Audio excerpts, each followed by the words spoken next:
This is He Knows His Sport, bringing you that heat and that fire. That's right, boy. Another T.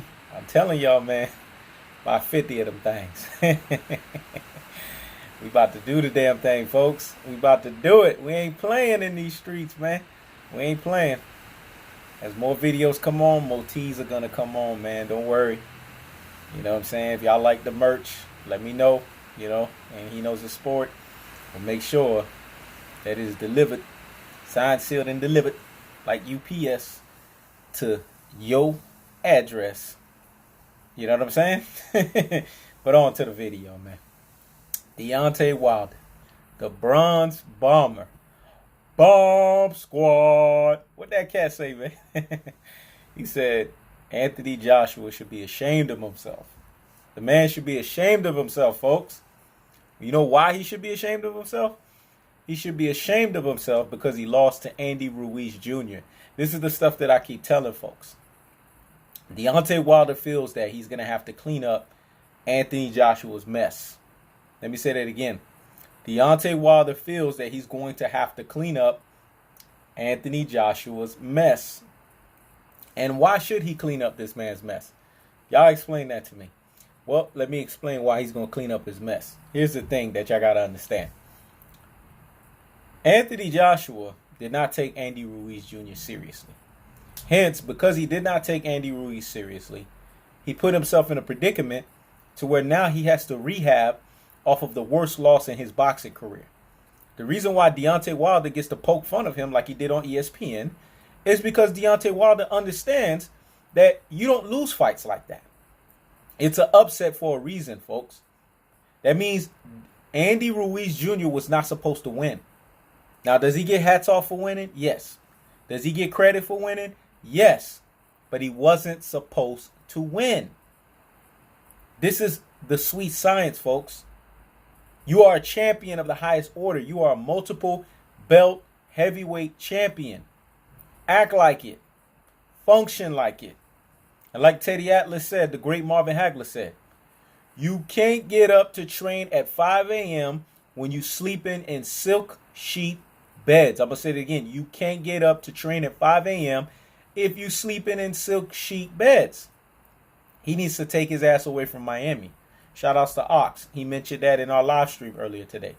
He needs to take his ass away from Miami, folks. Because why does he have his ass there in the first place? What is beneficial in Miami for him? Has any one of you guys been to Miami? I should tell you because I'm from Miami. It is basically the sin capital, man. I know people say Las Vegas is the sin capital of the world. Listen, man. Miami is the actual sin capital of the world. Because the thing with Miami, and you guys have to understand, there is a lot of distractions down there. South Beach, a lot of distractions. Miami has a litany of places that you can go to. If you're a party animal, that's a place to go party. It's one of the places in the world that if you like to party, which should have been out of his system by then, because Anthony Joshua's 29? That's usually for like people in their young 20s, late teens. You figure people get partying out of their system by 25, but you never know. I mean, shoot. I remember when I was partying crazy, back in those early years, I used to see guys, you know what I'm saying, their 30s and 40s, partying some damn club. Girls too in their 30s and 40s. So some people just never get the partying out of their system. I'm not telling people that they can't have fun. You know what I'm saying? But as you start getting up there in age and as the decades change, you know what I'm saying, as your mindset change, you kind of want to have partying done in a more close quarter fashion. You know what I'm saying? You don't want to be all rubbing up next to people, you know what I'm saying, elbow to elbow in some damn club. Everybody stinking all over the place. People all in your breath. Then that opens potentials for people to fight. You know, all of that juvenile stuff. You don't want to do stuff like that. Because, you know, as you're getting older, you would think that people would get more mature. But that's neither here nor there. Anthony Joshua bought a house down there. What level of focus is he going to have? Eddie Hearn is saying that he's going to stay in the United States to fight Andy Ruiz Jr. in a rematch later this year. Well, how focused is he going to be if he has his house in Miami? Because Last time I checked, if he's going to change his trainer, then he needs to find a savvy trainer that's going to be in an area where he's not going to be positioning himself for failure again. Here's the thing. Here's the keys to success for Anthony Joshua. In the heavyweight division, in order for a heavyweight to be successful, unless you are Tyson Fury, who is an anomaly. He's 6'9". He has a bigger body, but he knows how to move that body, right? Unless you are Tyson Fury and you have that uber level boxing ability, that herky-jerky style, then a guy like Anthony Joshua, and I've said this before, needs to be high 220s, low 230s. This is how he's going to be efficient. Because in boxing, you don't need bodybuilder type muscles. It's not good for boxing. Now, if you're lifting heavy weights like me, you know what I'm saying, that's a different story. Maybe you might want to keep some girth on you. Maybe you might want to keep some mass on you. Maybe you might want to keep some size on you. You know what I'm saying? But at the end of the day, he's not lifting weights here. He's doing what we call the sweet science.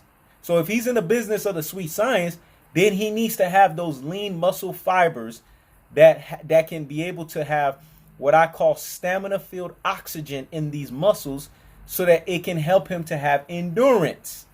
Because that's what he needs so that he can last in a fight.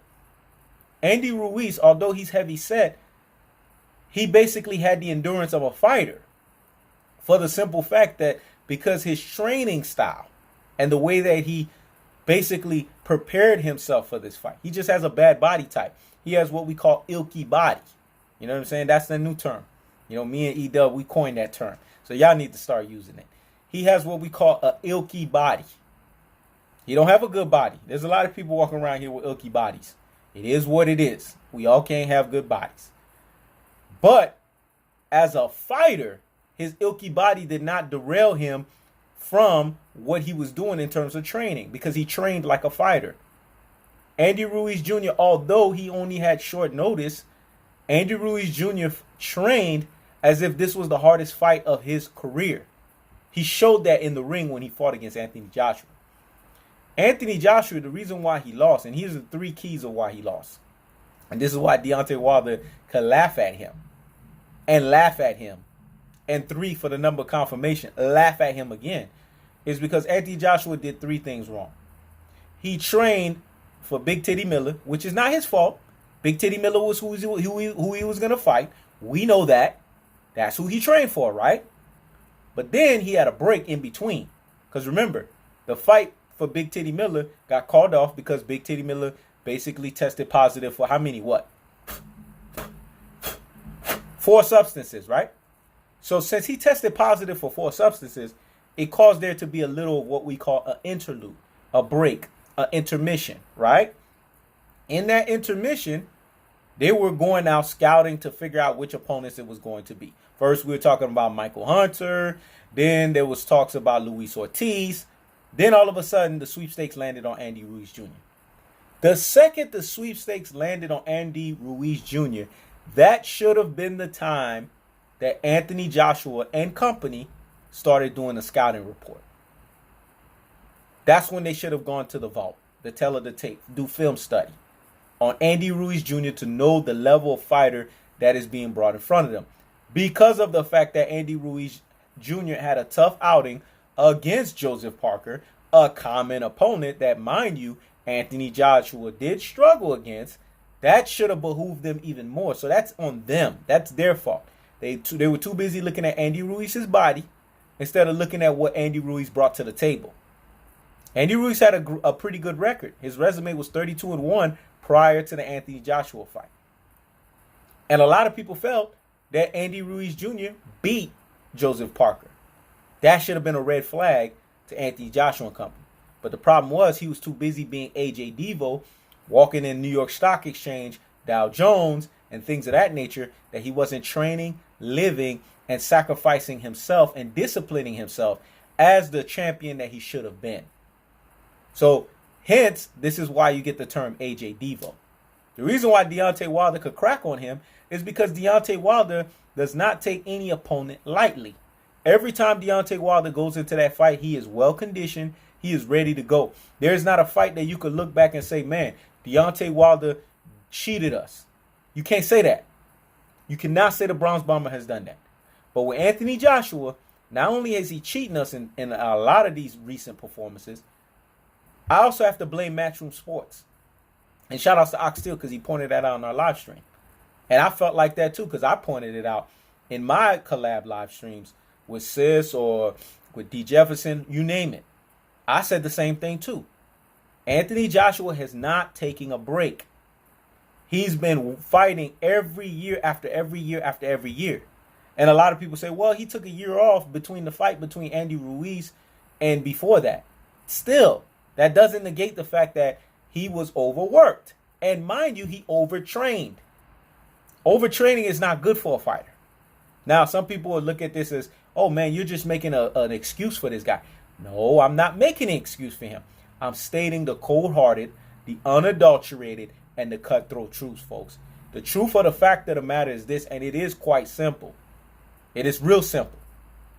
Anthony Joshua should have known the opponent that was in front of him. So shame on him. Shame on his trainer, Rob McCachran, for not understanding the magnitudes of the fight that was being presented in front of them. This is why, especially when you're dealing with fighters in short notice, you still want to do your homework on them because you don't know how dangerous that opponent is going to be. Case in point, Jamal Charlo. He ended up fighting Matt Korobov, who on a 10-day notice happened to be a lot harder opponent than who was it that he was supposed to fight? Willie Monroe. So a lot of times your step-in fighter could be a lot harder than the fighter that you're supposed to fight. There's an argument that people are making. I don't know. Because I still believe Big Titty Miller would have given him a run for his money. But there's an argument out there. People are saying that Andy Ruiz Jr. is a harder fighter for Anthony Joshua than Big Titty Miller. I don't know that because Big Titty Miller got fast hands. Big Titty Miller can hit. And the same way that Andy Ruiz Jr. was successful at dropping Anthony Joshua, I believe if Big Titty Miller was up to the task, he would have probably been able to pose those same fits for Anthony Joshua. Maybe worse. Because remember, he has a kickboxing background. So I'm not going to sit here and get on that bandwagon and say, oh, Andy Ruiz was way better than Big Titty Miller. I'm not going to say that. But what I am going to say is he fought a dangerous opponent and it caught up to him that he was not prepared. When you are a champion of that highest caliber, like Deontay Wilder was basically trying to say in him taking shots, and I don't mind him taking shots because you know why? He runs his mouth, but he backs it up every time. A person like that, you can't come against them. Anthony Joshua got comfortable, man. He got stagnant. He got too comfortable with those belts. And because he got too comfortable, he paid the price for it. When you make too much money and you get too comfortable, you're going to lose at some point. It's going to catch up to you. Andy Ruiz Jr. will always serve as a reminder in the back of Anthony Joshua's mind that this is the reason why I should never be too comfortable. This is the reason why I should always be hungry.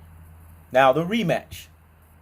If it takes place at the end of this year, which I'm believing Eddie Hearn's going to push for it, because you heard Eddie Hearn, he said it out of his own mouth. I'm slave trading this guy for another 3 more years. So he's basically going to do what I tell him to do. As in one of these popular guys that, you know, they're YouTubers, I guess, but they cover fights or whatnot. I don't remember the platform. But all I remember was Eddie Hearn was talking about, yeah, I own, you know what I'm saying, Anthony Joshua for another 3 years. He's owned to the rights of Matchroom Sports. But the way he was talking about it, he sounded like a slave trader. Because he said, yeah, Anthony Joshua doesn't have the last say-so. I have the last say-so. I'm the one that puts my last signature on things. That does not sound like the fighter has autonomy. It sounds like you're basically dictating the show and you're dictating the pace on what happens between you and the fighter. That's what it sounds like to me, folks. I don't know. Y'all can take it however y'all want to take it. But that's what it sounds like to me. That he's basically saying that Anthony Joshua has to basically go, yes, master, to him in order for him to give the green light on when something is supposed to happen. He's talking about the rematch. If this rematch actually takes place at the end of the year, because we know Andy Ruiz is asking for an insane amount of money, $50 million. I mean, come on, man. This is a guy, is a train wreck. That's why I say he's a train wreck, because let's be honest. Yes, you won all those belts. But again, what have you done? Like, yeah, you won. You had an upset against the multiple belt champion. But that's it, man. It's not like you won title defenses against elite competition. You need to still prove yourself because you are one loss or one KO away from being a one-hit wonder. So you still got to prove yourself, Andy Ruiz Jr. You still got to prove yourself. So $50 million, that should be out of the question. Now, if they have this rematch, I think the fight's going to go differently. Because I think Anthony Joshua is now AJ Humble, formerly known as AJ Devo. And I feel like Andy Ruiz Jr. is not hungry anymore. It's evident. He's become a success overnight. And when somebody's never dealt with that level of success, just like an Andy Ruiz Jr., then you know what ends up happening, folks? Eventually, that success can take over you. So we got to keep it a buck here. So I say this to say this. Andy Ruiz Jr., if he's not careful and he doesn't get his big ass back in the gym soon because he has a bad body and he has that type of body type that he can't be away from no physical activity for no long periods of time, if he don't take his ass back into that gym, we're going to see the opposite effect in that rematch. Because we're going to see an Anthony Joshua that's basically an AJ Humble, formerly known as AJ Devo, and we're going to see him turn it up and show how hungry he is. And show not only a rededication and not only show that he's focused, but he's also going to show that he's hungry again. Whereas Andy Ruiz Jr., he got his Snickers endorsement. He's on Jimmy Kimmel Live. And sky's the limits for him. Now he's asking for $50 million. He's like a prima donna now. I don't know what name you would give Andy Ruiz, but when it comes to me, it'll come to me. All I know is Andy Ruiz and Anthony Joshua in this rematch both have something to prove. What Anthony Joshua has to prove is that this was a fluke and it was a one-hit wonder situation. He basically is going to have to Lennox Lewis Andy Ruiz's Hasim Rahman. That's what he's going to have to do. He's going to have to make this look like a one-hit wonder situation. Whereas Andy Ruiz Jr. is going to have to prove that those belts legitimately belong to him by definitively beating Anthony Joshua in that rematch in the same, if not more impressive fashion. And then it's not done for him. Then after that, he needs to fight one more elite opponent and beat them. And then people could say, okay, he's an elite heavyweight and he is legit. But until those things happen, Andy Ruiz, you're still a question mark. Anthony Joshua, you are at a crossroads at your career. And you know what? Deontay Wilder has every right to clown your ass. Because you sat here and instead of fighting him, which if you would have lost to him in a KO fashion, it would have been a lot more respectable for you than if you would have lost to Andy Ruiz Jr. because you would have lost to the other guy in the heavyweight division. People wouldn't have been clowning you. You wouldn't have been on everybody's memes right now. People wouldn't have been trashing you. But because you lost in an upset to a guy that clearly you were supposed to beat, I don't care what anybody tells me, that's why they call it an upset, because that guy was not supposed to win, you get clowned for that. So Anthony Joshua, I don't feel sorry for you. You deserve everything that's coming your way. Take your ass out of Miami, sell that damn house that you got in Miami, and take your ass somewhere like in Utah or some shit like that, in the mountains. Get your ass somewhere where you in hibernation mode. You know what I'm saying? Get away. Go to Colorado. Get away from any forms of distraction that's going to hinder you. Because trust and believe, if you come in weighing 240s, 250s, the same result is going to happen. You need to learn how to lose weight. And you need to make sure you're in the high 220s, low 230s. This is how you're going to be efficient come fight night. This is how you're going to have the stamina that you need come fight night. You basically are going to need to look the way that you did in your Olympic days in 2012 for you to be efficient again. This is Hinos' Sport. Checking out.